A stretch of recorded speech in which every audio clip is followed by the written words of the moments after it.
For more information about this or any episode of the podcast, check out the website at philosophizethis.org. We have additional content, further reading, transcripts of every show, all free, of course.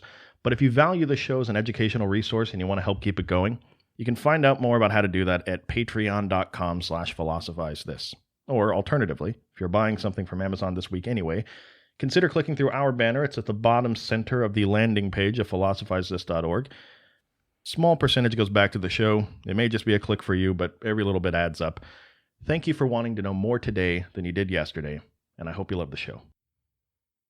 All right, so this is part 2 of what might eventually go down in the annals of history as a series of episodes on how to build a society from scratch. I was thinking about all the stuff that we have coming up in future episodes. I'm excited about it. And I really do think that this is what we're doing. We're building a society from scratch. My wife and I own a cupcake shop in Tacoma. Tacoma's a city in the state of Washington. Anyway, the point of this is when you talk to my wife about how she comes up with new seasonal gourmet cupcake flavors, or what goes into all the classic cupcakes that she makes, she doesn't think about it in terms of a recipe.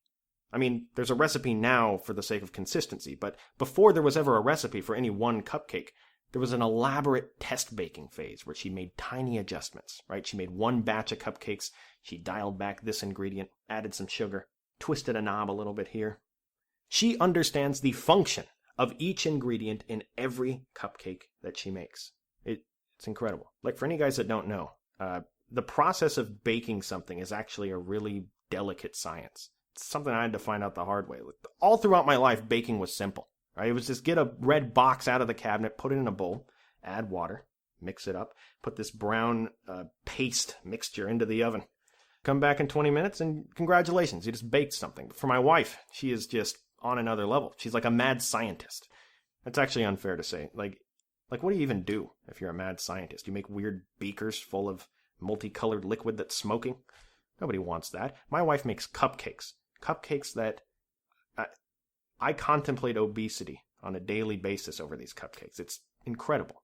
And you talk to her about it, and she understands everything. Like, if we think of a cupcake as just a delicious chemistry experiment, she talks about things like how the eggs interact with the baking powder on this one flavor of cupcake. She talks about how and when to add certain ingredients, like where in the oven the cupcakes need to cook so that they get the right dosage of heat at the right time. It's out of control. Out of control. Anyway, the point of me wasting the last 60 seconds of your life with this long-winded example is to illustrate the value of building a government from scratch. We're all born into a world where when it comes to government, there is a very clear recipe book that we could follow, right? But by forcing ourselves to pretend as though we're stranded on an island, building one of these recipes from scratch, by pretending that there isn't a recipe book available to us at birth, we not only have the opportunity of arriving at a customized, personalized batch that we think is great, but by thinking about it in these fundamental terms, we can better understand the role of each ingredient in these government recipes that we're looking at today and during the episodes in the future. We're trying to become more like my wife making cupcakes and less like me making cupcakes. And if that's not enough of an incentive for you, you guys have never seen me make cupcakes before. So real quick, last episode, we all got aboard the Philosophize This cruise ship, right? Our ship crashed into the side of the Great Pacific Garbage Patch, and before we knew it, we were hopelessly stranded on a desert island and forced to establish some ground rules. Now, when we crash land on that island with no hope of rescue on the horizon, there isn't a government in place. There's no police force or fire department or court system. Life on that desert island during that interim between when our ship sunk and when we come to some sort of arrangement is like the Wild West, for all intents and purposes. It's a situation that political philosophers often call the state of nature. The state that things were in before humans made any of these arrangements to have a government, pre-civilization. Last episode, we spent a lot of time talking about the giant differences between how these political philosophers thought the state of nature played out, most notably the differences between Thomas Hobbes and Jean-Jacques Rousseau. Hobbes thought the state of nature was a terrible state of constant war. Everybody at war against everybody else. And Rousseau didn't agree.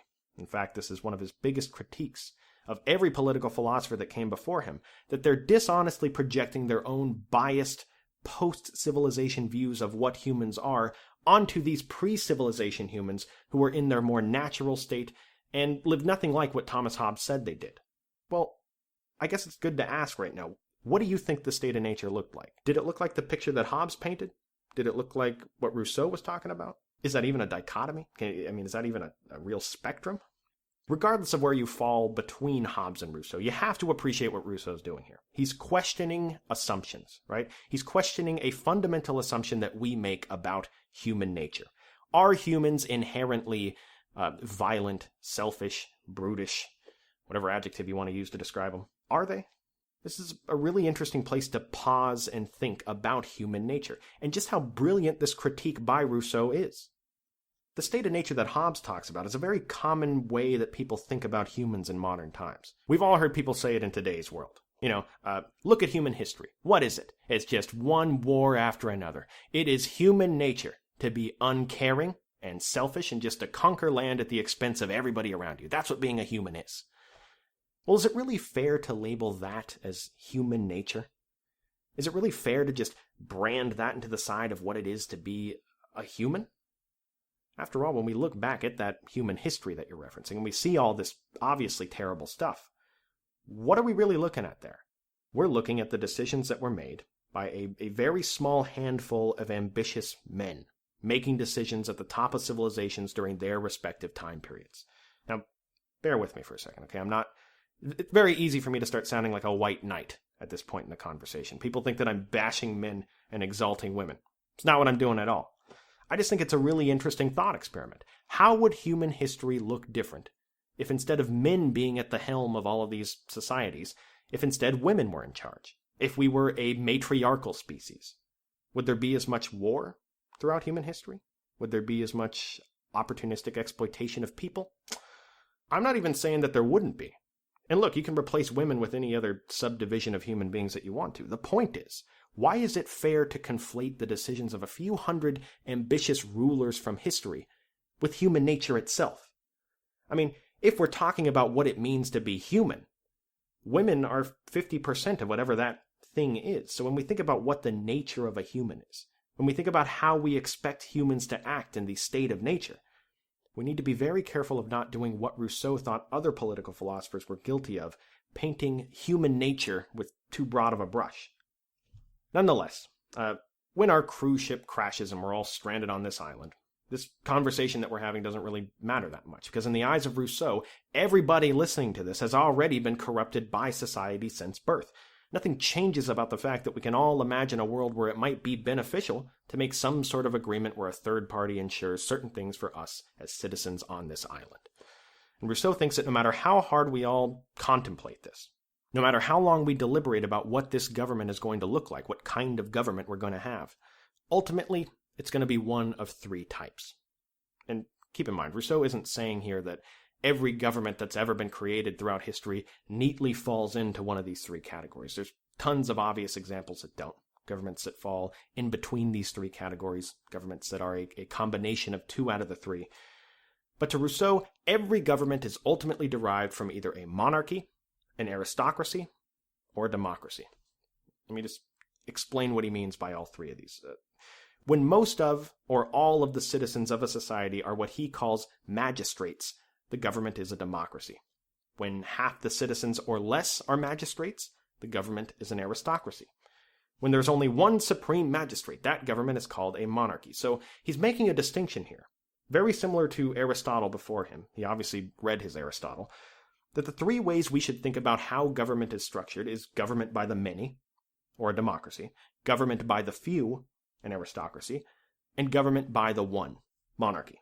So right here, it's important to note, Rousseau doesn't think that there's one end-all, be-all, correct answer for what the best form of government is. But he does think that certain types of government lend themselves to certain situations. He gives several ground rules here.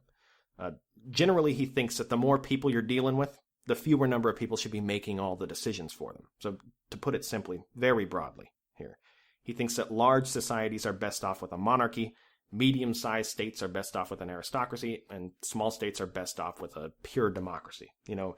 We gave the example last time of the hunter-gatherer tribe. When there's only 50 people that you're making decisions for, it's possible for everybody to vote on every single issue. It's also a much more simple society.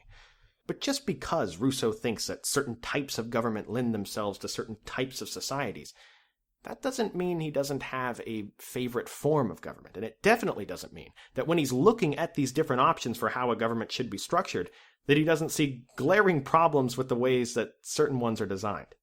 Case in point, democracy. All right.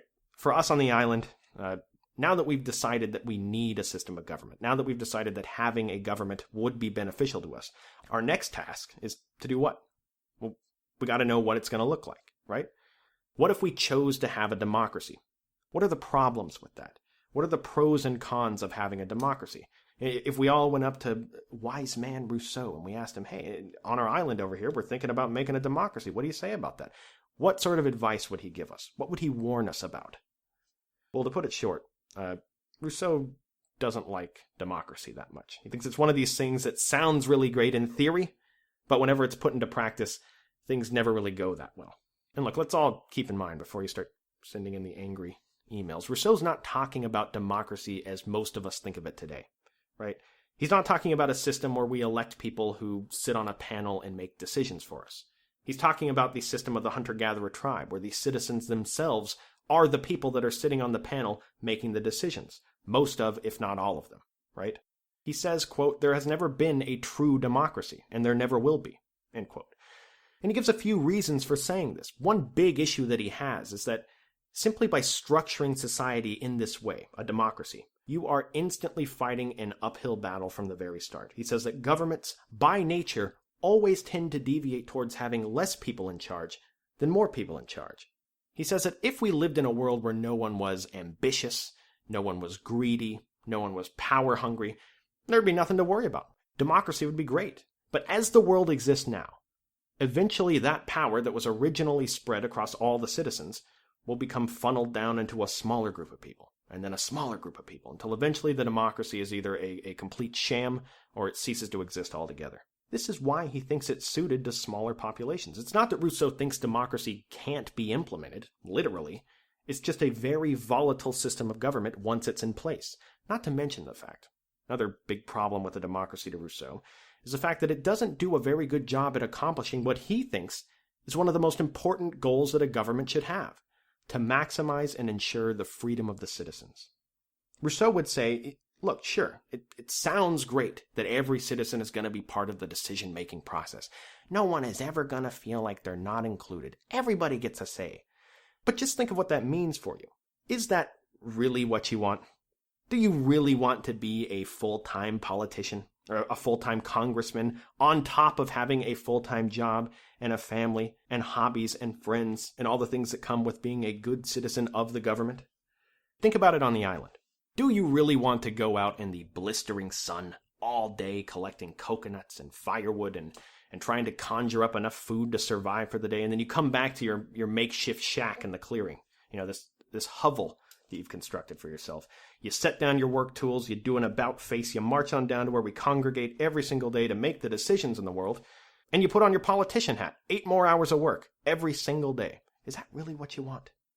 Now, the only reason I'm framing it this way is because Rousseau thinks, and we can understand where he's coming from here, that if part of the reason we have this government to begin with is that we want some sort of freedom insurance, this design of government, when it's all said and done, doesn't leave us with much freedom to work with. We have to spend most of our time maintaining it.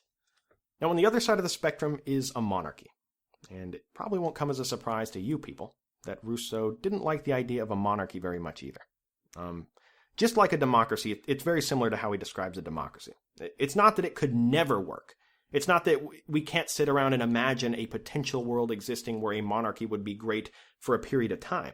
On the contrary, on the surface, it may be the greatest form of government. I mean, think about it. Hey, one really smart, altruistic person making all the decisions for us. Talk about a level of efficiency that we'd never see in modern times. Like, there's never going to be any sort of bipartisan gridlock. Executive power is just going to run smoothly and quickly. Things will always get done in a monarchy. But again, Rousseau thinks, it's one of those things that sounds really great in theory, but when put into practice, there's always problems that rear their ugly heads. Again, if there weren't any ambitious, greedy, or power-hungry people in the world, this system of government might be perfect. But as long as you have an inordinate amount of power in the hands of one person, As long as what the government sees as best is restricted to what one single person sees as best, you're setting yourself up for failure. Not only because of the obvious, by the way. It's not only because that one person might end up being a Hitler or a Stalin or a Mao or a Pol Pot, but also because it's just not the best way to make decisions. Their decision-making is always going to be limited to one set of experiences, right? One guy can't be an expert on every single subject out there, yet he's making decisions in every single field? Come on. You can be an expert on one subject in your life if you really work hard. Maybe 2 subjects if you're really smart. But if you ever run across somebody who always has the answer to every question that you ever ask them, they're probably pretending and in desperate need of therapy, by the way. Refer them to a local mental health practitioner immediately. The idea that a monarchy isn't the way to go about things probably isn't going to take much convincing of you during our time period. You've seen the evils of a monarchy firsthand. But it was a much tougher sell in the time of Rousseau. Just want to run through a couple of these reasons for the sake of being comprehensive in this episode. Rousseau thinks that one of the other problems that presents itself when you have one guy at the top making all the decisions is that one guy can't do all of the jobs. So what eventually needs to happen is he needs to appoint people to do these jobs for him. He appoints princes and officials and people to oversee all the various aspects of a kingdom. But the problem with that is he's appointing all those people with that same limited set of experiences. How can he possibly know who's best for the job? Not to mention, Rousseau talks about, that usually he's appointing people that promote his agenda. He's not even thinking about the person that's the most qualified for the job, and that's not the best recipe for a successful government. Now, I'm sure all of us at some point in our life have had some dead-end job with terrible management, and that management has given a promotion to somebody that's not necessarily the most qualified person, but the person that goes along with whatever their plan is, the person that doesn't really question them that much. Well, what happens in that case? The company starts running less efficiently. People start resenting these appointed officials. And whatever the function of that business is, it starts doing it much worse than it did before. These are the kind of problems Rousseau thought were inevitable for a monarchy. And to extend this example, he also thought that because of this ruler dynamic, one guy in charge at the top, one vision, a monarchy is never going to have a clear vision or goal for any significant length of time.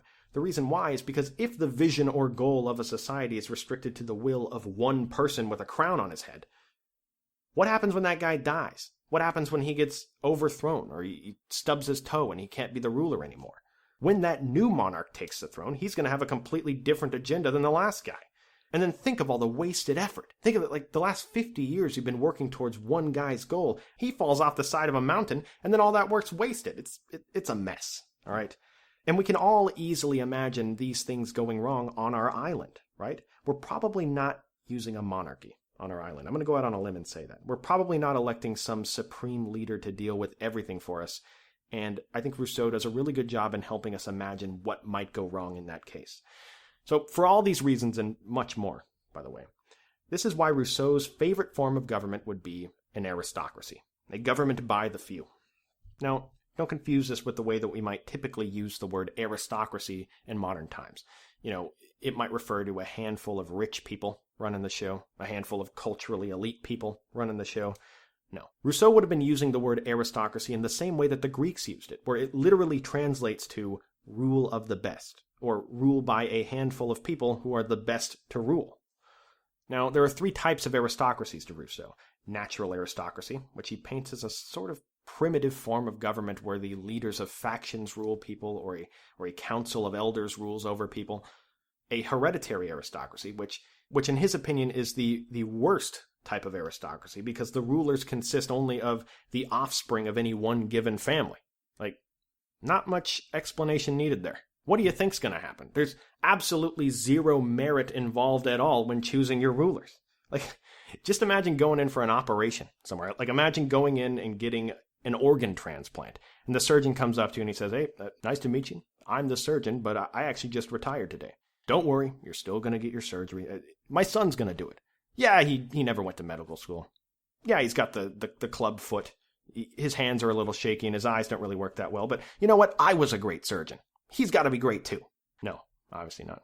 The best kind of aristocracy is the third kind, an elective aristocracy. The government by the few, where those few are elected by the citizens. To Jean-Jacques Rousseau, there is way too much of an upside here to ignore. Think about it. All the weaknesses of a democracy and a monarchy are taken into account. The population can still all collectively agree upon stuff. Things like laws, things like a vision that doesn't change just because some monarch falls off the side of a cliff. They can still elect a group of people to rule for them instead of forcing them to spend all their time being a politician.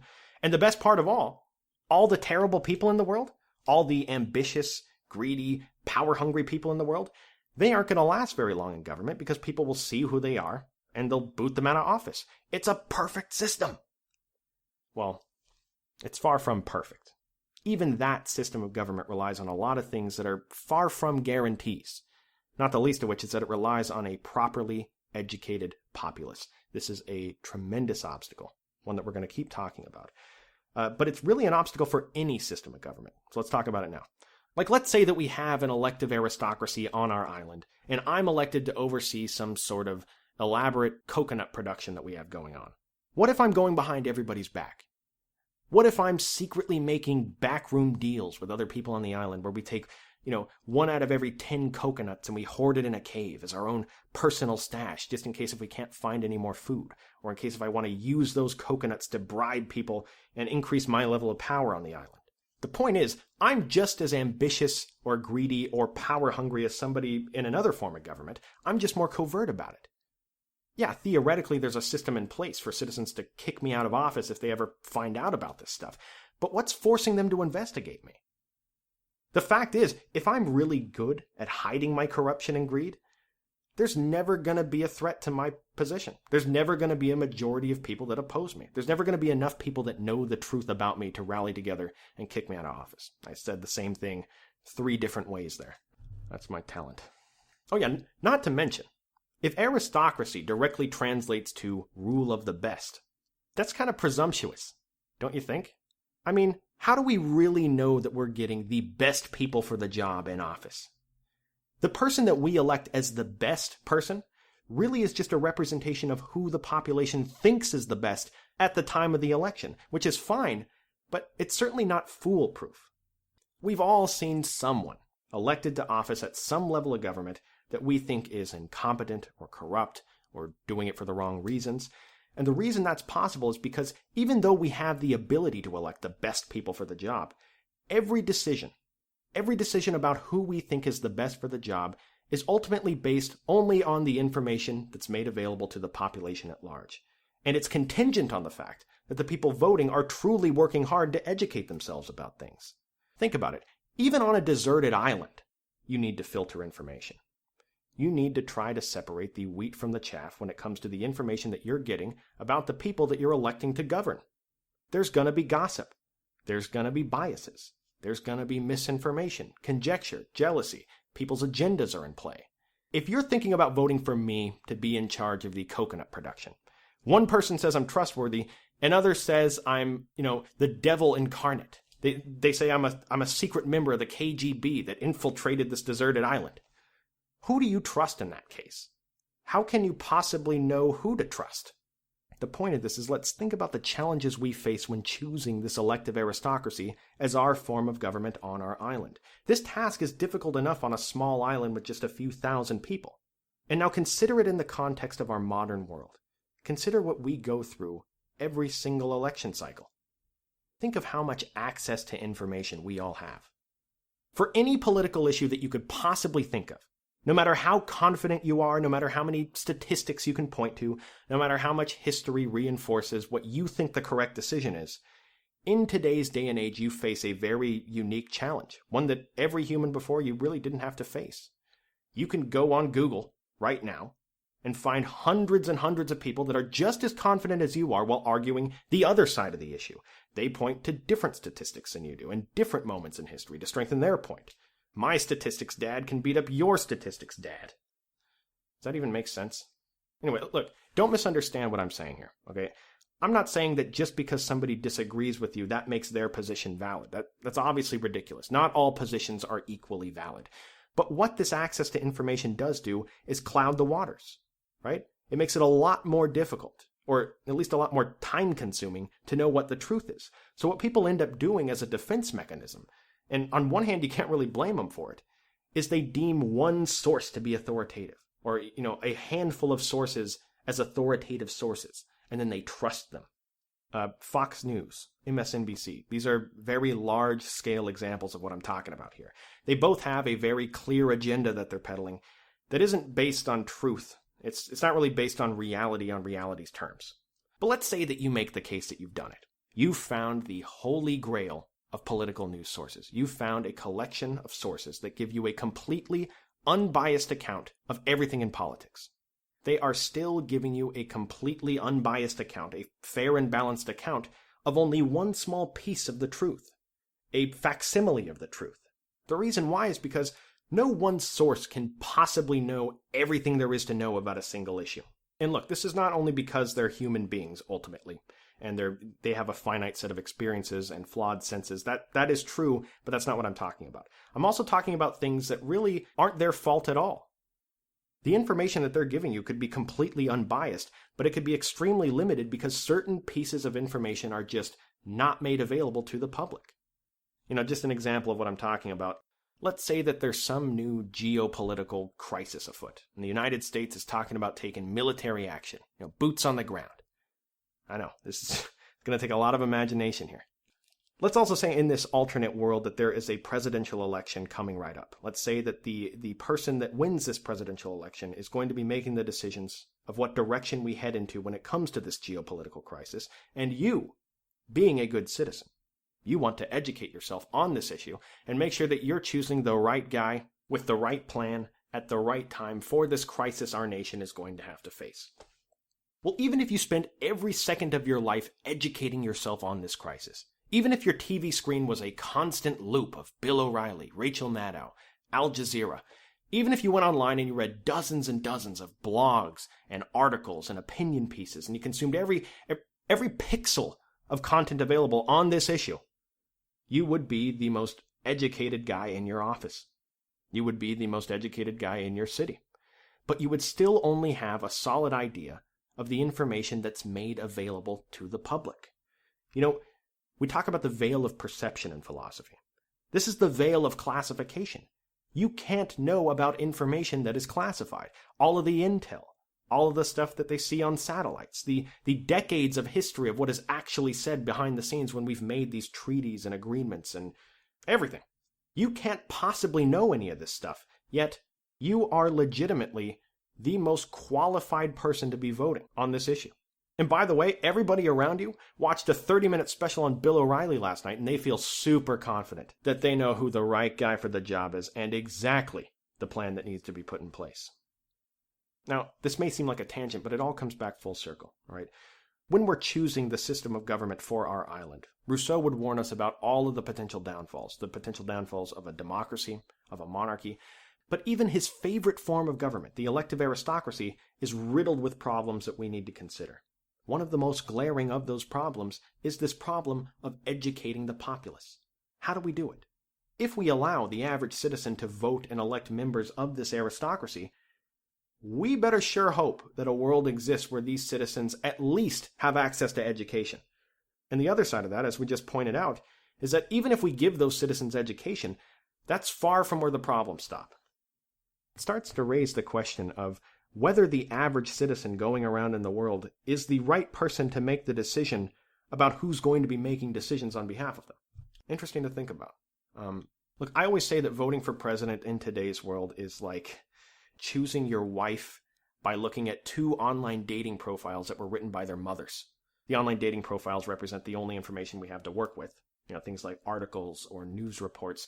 And the mothers that obviously have a bias in one direction are people like Fox News and MSNBC, the people that write the articles. The point is, when it comes to the structure of government, we are by no means at any sort of evolutionary endpoint here. But the fact remains, we still need to choose a system of government for our island.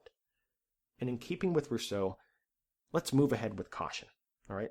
Let's make our island government an elective aristocracy, and let's keep in mind the strengths and weaknesses as we go. Because as we continue to add layers to our new society, as it becomes increasingly complex and diverse, us understanding the function of each ingredient in this cupcake recipe is going to make a big difference. Thank you for listening. I'll talk to you next time.